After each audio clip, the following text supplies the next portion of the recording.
What's up, guys and gals? Danny London back with another video. Today we're kind of doing a second review on the RadioLink A560. Now, the first review I did, we talked about the problems, the things I liked, the things I didn't like, how it was kind of a mess out of the box, and I had to do a bunch of setup. But once you have this thing set up and it's ready to go, it's actually a great little airplane. I finally got a day with zero wind, so we're going to let you see some flight footage. Unfortunately, my camera guy isn't the best, so I might have a couple of cuts and stuff here and there during the footage when he lost the airplane. This is a pretty nice flying airplane in the regular gyro mode. Now, like I said in the other video, I'm not a big fan of most of the gyro modes, but the basic gyro mode, the one that just says gyro, that makes this little airplane fly great. Now, I've been flying RC airplanes and helicopters for over 20 years.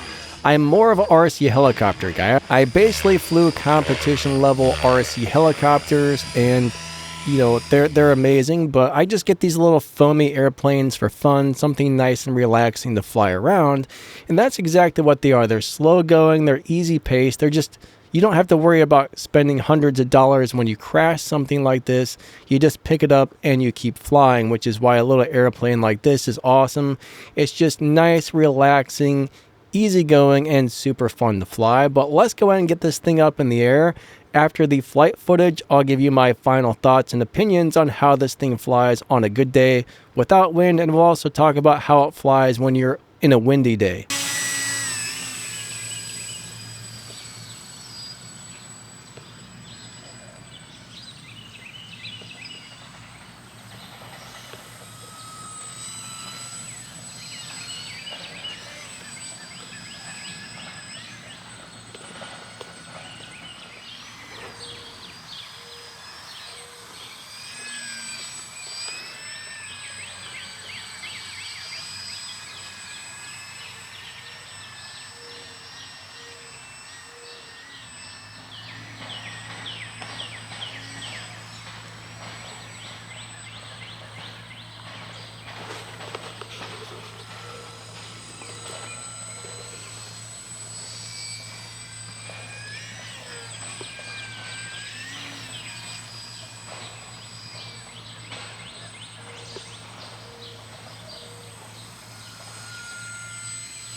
car's coming.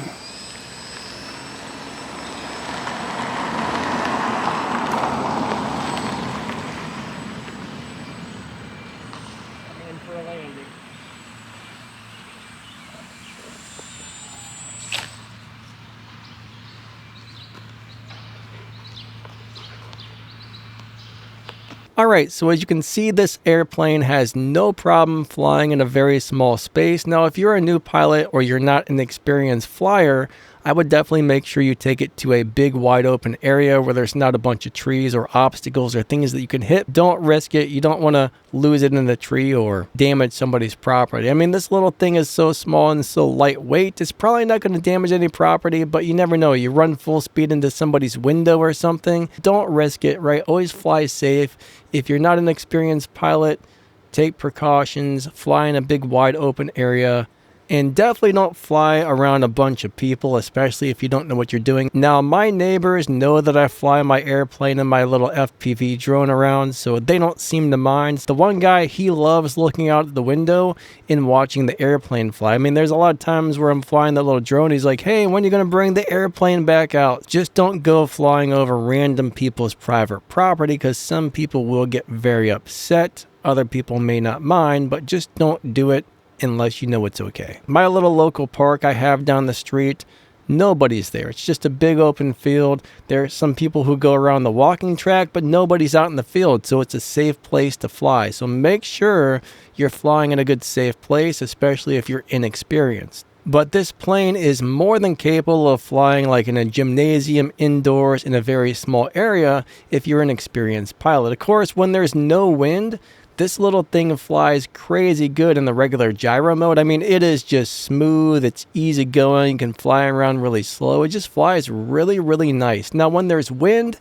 that's a little bit of a different story.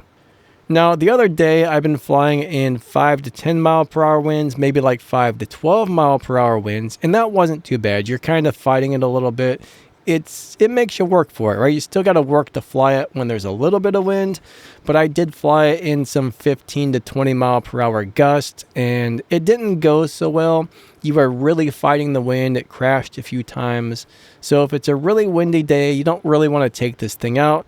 You kind of want to go for days where there's very little wind. Now, if you turn the gyro off and you try and fly it on the day where there's a little bit of wind, it gets even harder to fly. So you want to have that gyro in the regular gyro mode, because that helps, negate like the wind gust and stuff like that. It makes it so much easier to fly in the wind.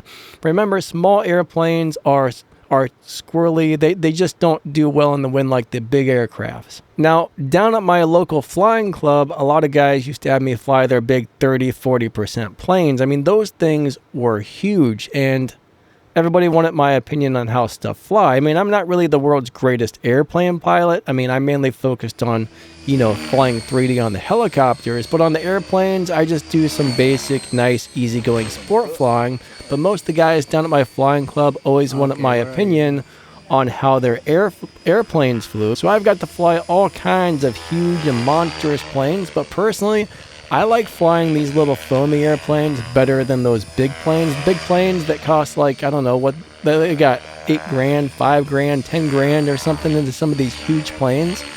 That's nerve-wracking flying something that if you crash it once because it's made out of balsa wood, it's just going to shatter into little tiny pieces, and that's it. Now, a little foamy airplane like this, you don't have to worry about it. For the most part, you pick it up, you fly it again, or if you rip a piece of the wing off, you can just kind of glue it back on as long as you have foam-safe glue. So something like this is just great for, not having to worry about it too much. You just fly it, it's fun. It flies good as long as there's no wind. I mean, this is a great little airplane once you get it set up correctly. Like I said, I had a lot of problems with this thing out of the box. It took me a couple hours to figure it all out and get it set up right, which should never happen for something that's designed to be a ready-to-fly. Right out of the box, you should be able to take a ready-to-fly airplane, charge the batteries, and go fly it. No setup and stuff required, but mine took a couple hours worth of setup.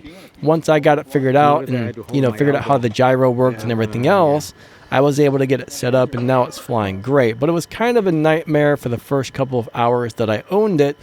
Maybe I was just unlucky. I'm sure most people probably get to pull out of the box and fly it like they're supposed to, but mine was kind of a mess. So I will make sure the other video I made pops up here in just a second. When this video is ending, you can click on that and watch it. But I really do like this little airplane now that it's set up properly. It's flying awesome. It's a lot of fun. I really do like it, and I would highly recommend buying one. Just know you may or may not get one that's set up properly out of the box, so make sure you check your control surfaces and the way everything's moving and that everything is doing what it's supposed to before you fly it for the first time, because you don't want it to crash because a servo is reversed or something like that. That is definitely a possibility when getting something like this, you know, that's ready to fly and somebody else set it up out of the box. Now, I do not recommend this for brand new pilots. If somebody's brand new to flying, I don't think this is a great first airplane. I think it's a great first small 3D airplane. So if somebody's new, I would get them something a little bit bigger, something that's easier to fly, something that's just going to glide through the air and be extremely easy to fly, like some sort of trainer. But once somebody learns to fly that, if they want to get into like small, foamy 3D airplanes, that's where this is good for like a beginner 3D or a beginner sports flying pilot that's already got some experience. So I would not recommend this for someone who's brand new to flying. It's not the easiest airplane to fly if there's a little bit of wind. I mean, on a day where there's no wind and you got the gyro going, it flies beautiful and it's super easy to fly. But once you get 5-mile-per-hour winds, 10-mile-per-hour winds, which is pretty common in most places, it's kind of hard to find a day with no wind. But once you get a little bit of wind going, it's not super easy to fly anymore because it's so small and lightweight. Like I said, those big monster planes handle the wind great, but these little teeny planes, not so much. But if you get a nice calm day, this little thing is awesome to fly and it's very fun. On a calm day, I'm getting about 6 to 7 minutes of flight time. On a windy day, 4 to 5, because, well, I got to give it more throttle to fight through the wind. So depending on how windy it is, depends on how long the flight times. I mean, these batteries, these little Gen Ace batteries it comes with, these are like, what, $10, $12 each, something like that. So you can afford to buy more batteries. It comes with 2, but heck, for 10 or $12 for a battery, you can't beat it. You know, 5, 6, 7 minutes flight time, depending on how much wind you have. It's just a pretty good deal. It's a really awesome little airplane. You know, it may or may not come set up properly out of the box, so definitely double check it if you get one. I'll put a link in the video's description and the pinned comment to where you can get one of these on Amazon. That will be an affiliate link. So if you purchase that or anything after clicking my link, that helps the channel out. Anyways, that's pretty much it. Cool little airplane. I really do like it now that I have it set up, but it was a pain in the butt to get working correctly, and now it's awesome.